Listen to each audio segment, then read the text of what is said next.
More than 3 million citizens are eligible to vote Sunday in Panama's presidential election. 7 candidates in all are running, and the one who gets the most votes will win. With no second round of voting and no minimum threshold to win, candidates have this one chance to capture the hearts and votes of citizens. Polls show the frontrunner is Jose Raul Mulino, a maritime lawyer and former security minister who only just Friday was cleared by the country's Supreme Court amid a constitutional challenge to his candidacy. The polls put his support at about 30% of voters, far from a majority. But Panama has seen this scenario before.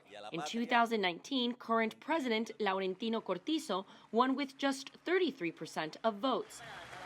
Analysts here say winning with such low overall backing puts a winner in a difficult position to tackle the country's pressing issues. If Mulino wins, he wouldn't have more than a third of voters, so he doesn't have the stable base in governability.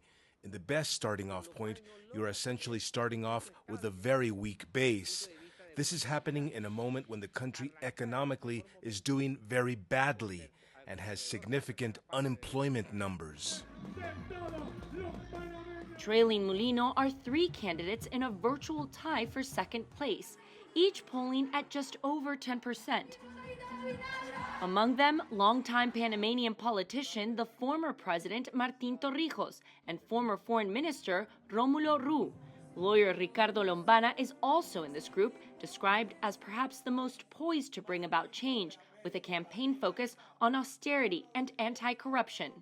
Pre-election polls show about a fifth of Panama's registered voters are still undecided or simply plan to submit a blank ballot, often seen as a sign of protest. Some analysts say this opens the possibility for a surprise upset by any one of the candidates. What won't change is the list of challenges facing Panama. Corruption, economic slowdown, unemployment, and an extended drought are all concerns among voters leading into the vote. This is the 8th country in the world that receives the most rain, and we have water troubles. Citizens have no water. The Panama Canal has had to diminish the amount of boats that pass because there is no water.